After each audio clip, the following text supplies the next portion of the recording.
I had unranked, and he finishes running back 13. And for each pairing, some of them don't have pairing, some of them just one player, I'm going to talk about what like the moral is at different points. The moral for this one is not to get too excited about touchdown runs in the preseason. We saw in the preseason, Royce Freeman had 15 carries for 84 yards and 3 rushing touchdowns. But if we look at the whole picture, he was an average receiving back in college. I think it was like a 52nd percentile target share, something around there. But he had just 1 reception during the preseason. So you look at that and you're like, okay, well, they have Booker, who's going to take some third down. And meanwhile, Lindsey didn't score. Like, he didn't get the touchdown, which is a random. But he was just as effective as a runner. He had 13 carries for 70 yards. He had a 92nd percentile college target share. And he got 4 of 4 targets in the preseason for 58 and a touchdown. So we go into the season with Royce Freeman. We knew he had those great touchdown runs. He looked great. I mean, he looked amazing when he was running the ball in the preseason. But he got 1 reception, and he wasn't receiving back in college. And you flip it to Booker and Lindsey, and that's like their specialty is in the receiving game. So we knew going into the season that the targets weren't going to be there. And I'm not saying that you just look at how many targets someone got in the preseason and you draft that guy. What I am saying is that he jumped into the 3rd round of drafts as a 3rd round rookie that clearly was not going to get any passing down work on an offense that, although we thought would be better and they should have been better, was still never going to be elite. You know, I looked at these exact stats because I literally remember looking at what I just said at the end of the preseason, but I just disregarded it. You know, he looked so dominant on these touchdowns and was so clearly the goal line back, and I thought the offense was going to be at least okay, that I thought he was a good pick. But then his ADP rose, and it rose, and it went from like the 7th to the 6th to the 5th, and he was climbing. I mean, there may have been drafts towards the end that he got into the 2nd round. I don't think there were, but it's possible there were a few. Maybe in standard scoring that happened. But his ADP got to an absolutely ridiculous point, and it just shouldn't have. You know, it would be different if Freeman was either a high first-round pick, you know, maybe he went in like top 5 picks in the draft, or he was already established, like he wasn't a rookie, but he wasn't. You know, there was a lot of risk, or there is a lot of risk, in drafting a new member of an offense, especially if they're a rookie and especially if they aren't effective in the passing game. They're not going to be on the field on 3rd down. That just limits the overall upside, even in standard scoring. So I missed this one, and I will try to have a better view of exactly what the upside of a running back is going forward. Next pairing is Jamal Williams and Aaron Jones. I still don't believe that it was wrong to rank Williams ahead of Jones in an overall ranking. Jones was suspended to start the season, and there was a legitimate possibility that Williams performs well in the first 2 games and keeps the job. That was a potential outcome that could have happened. So I do believe ranking Williams ahead of Jones was the best play, like from a process standpoint. Where I was wrong was how highly I ranked Williams and how low I ranked Jones. I ranked Jones as the running back 46, and he ended at 24. And then I ranked Williams at running back 19, and he ended at 44. Looking back, the best case scenario for Williams is that this turns into a committee. That's like the best case scenario for him. Of course, disregarding an injury, but we don't like project any of those. We all knew that Jones was the better and more explosive running back, but that the Packers coaching staff just never gave him any sort of real workload. We knew that unless people were getting hurt, he was never going to just dominate the workload in the backfield. And my thought was that, okay, we're getting a featured back to start the season, and in the worst case, it turns into a committee. But at least you're starting off with 2 good weeks, and then you've got, a committee back on what is a good offense that was going to score a lot of points, with upside for a full season as the feature back, if he played really well at the start of the season. In reality, we were getting a featured back against 2 great defenses, and then a running back by committee on a team that doesn't really feature the running back a ton, and that throws near the goal line as much as any other team. That's not enough upside to cover the risk, especially when he climbed into the 5th round of drafts. On top of that, you guys hear me preach about the playoffs, right? Like, that's really the only thing that matters. As long as you can squeak into the fantasy playoffs, get into that top half of teams, that's what matters the most. That's when your team has to be good. So I don't really worry about suspensions to start the season, since your team is usually fully healthy and there are no buys unless, there's a hurricane. So suspensions to start the season don't really matter to your team that much unless it's, more than a month, or it's like a really early, like first 2-round picks. But neither of those were the case with Jones. It was 2 games, and he was going pretty late in drafts, so he was going to be on your bench anyways. So it was irrelevant, essentially, to you that he was suspended. It didn't impact your team at all. So looking back, both of them probably should have gotten rankings in like the mid-30s. You're still going to be off, obviously, because they're unlikely to both end up in the 30s unless injuries happen. But they should have both been ranked in the 30s, and one should not have been heavier over the other. So I'll do a better job of thinking about that risk-upside combination going forward. Next guy is Nick Chubb, and this is a very similar lesson to Aaron Jones. Everyone knew that Chubb was by far the best running back on that roster. The signing of Carlos Hyde shocked me, and then the statement that he was going to start shocked me even more. We knew that this was an offense that was potentially going to be very exciting this year. They had enough talent to be competitive as long as they started their best players, which you generally think, oh, well, yeah, they're going to do. But they were being run by a man in Hugh Jackson that is completely incompetent, and I had absolutely no faith that he would make the right decisions and that this offense would suffer as a result. That is why I ranked Chubb so low. I figured that it would be a little while for him to take over, and if he ever did take over, and that he would be useless for you in fantasy until he did.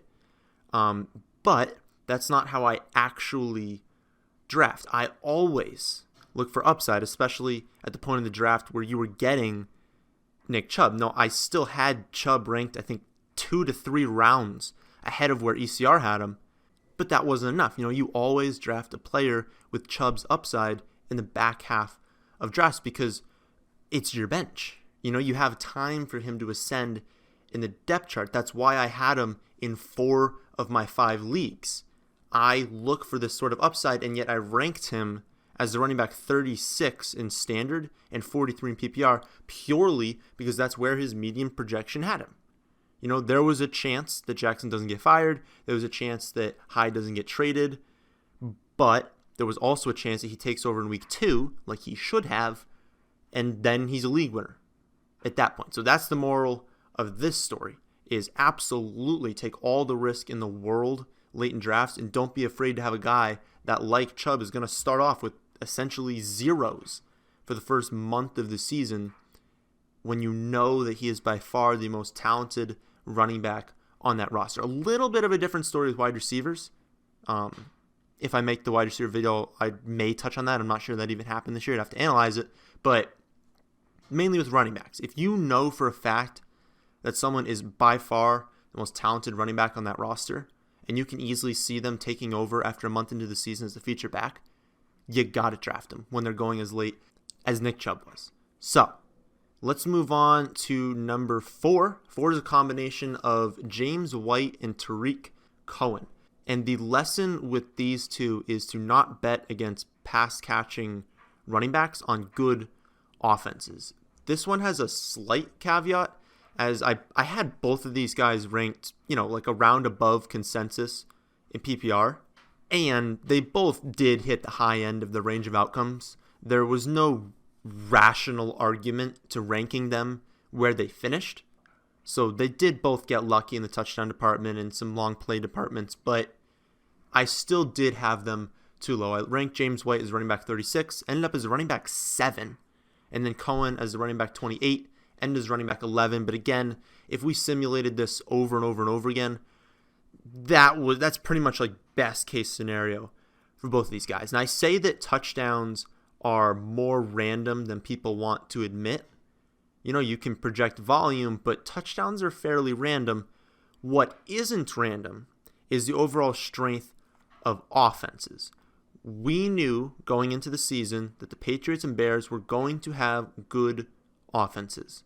we knew that there would at least be red zone opportunities. Yet, I rank guys like Drake and Thompson ahead of these two, even though, I was very adamant that I did not like Drake at all this season.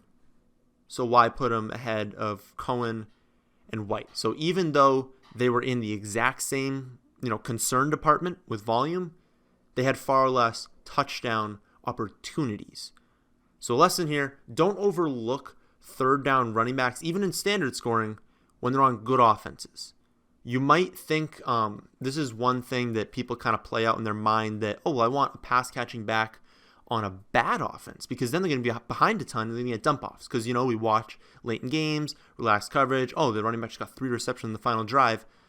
Okay, there's also a chance those were his only 3 receptions in the game, but that's just not what we see play out. The better offenses have longer sustained drives. So even though bad offenses might be trailing, they're trailing because they weren't scoring touchdowns. They weren't moving the ball down the field. Well, I don't want a running back on a team that's not scoring touchdowns. You can't move the ball down the field, even if you can catch. If I'm on a better offense, longer sustained drives and more touchdown potential. So I think that's something people don't look at enough. Yes, you want a early down running back for sure and a goal line back on teams that score a lot of points, but even the pass catching backs, because they don't just play when the team's losing. Final pairing for this video is going to be Matt Breida and Alfred Morris. Now, this one didn't actually finish horribly. I ranked Breida as running back 30, and he finished as 26. So that's not really, that's not even a bad outcome at all. That's not really that far off. But Breida suffered an ankle injury in week 5, and he was never healthy after that. He had some good games, but he was never 100%. But Breida was absolutely the correct choice. Anyone who drafted Breida was right. And he honestly, if you look back, was probably worth a 4th round pick. Not when he finished running back 26, but in what you were actually getting when you drafted him, he was probably worth a 4th round pick. He ended up as a running back 3, but if he doesn't hurt his ankle or if his coaching staff is smart and they actually let him heal, then he finishes a lot higher than that. Unfortunately, there isn't a ton that we can learn from this mistake. We knew that people were overrating his receiving ability. I saw a lot of people be like, he's going to catch, a ton of passes, when in reality, he's not that good at catching the football. He's never shown that he was any good at catching the football, but everyone wanted to make him this 60 reception monster. Well, he finished with 31 targets, which is less than Ito Smith, if you need a comparison there. And that's a major downgrade for a running back. It lowers their weekly floor, and it makes them very frustrating to own. You'll look at the volatility of guys like Jordan Howard, Derrick Henry, Marlon Mack. Yeah, they finish really high, and they have some really good weeks, but they also have a lot of weeks where they get you 2. And that really, really hurts. The thing is, Morris wasn't going to get any receiving work either. Morris looked like the clear back in the preseason. He had 19 carries on 19 snaps, 4.7 yards per carry, which is good. He had a very low elusiveness rating, though, and he had 0 breakaway runs. And then Breida played 1 snap. So if you do look at that, you're like, they're giving the ball to Morris a ton. Well, okay, but we just didn't see how the offense would run if Breida was on the field. So you can't look too much into the preseason. I do want to note on this, too. This is another learning experience for some people. I hear the term bubble wrap being thrown out a ton, and I've now just decided that I'm never, ever going to use that term, and I'm never going to listen to someone who does use that term. Bubble wrap can only be a thing if you're talking about Ezekiel Elliott, Gronk. They don't want Gronk going out in the preseason. What do you have to prove out there? Antonio Brown, these guys who have been established in the offense, they're featured, they're going to play a massive role. Yeah, teams bubble wrap those guys, but they don't bubble wrap a 2nd and 3rd year running back. They just don't. Well, unless, of course, there's Zeke. But in general, unless you're a top high-end caliber option, you're not getting bubble wrapped. It's not a real thing. So when we look at guys like Jamal Williams and Alex Collins, I heard a lot of people quote that they were the bubble wrapped. That's sometimes coaches don't need to play guys in the preseason, but sometimes there's other reasons that we just don't know. And looking at someone get 1 snap, looking at someone getting very few carries where they're trying to other guys. That doesn't mean that they've seen it all and they know exactly what they're going to do. They're going to feature this guy. That's not what it means. There's a lot of behind-the-scenes action in these offenses. So I do not want to hear that term thrown around. I do not want people to look at the one snap from Brady in the preseason and be like, oh, well, they just knew going into the season he was the guy. Maybe, but probably not. They probably just watched how great he was early in the season. It had nothing to do with how much he played in the preseason. So that is the end of this off-season top 5 video. Let me know what you think of this, and if you want me to go over the other positions, I will. But you got to let me know if you liked this video. That's the end of this one. I hope you guys did enjoy. If you did, how about we hit that like button? How about we subscribe if we're new? And thanks for watching.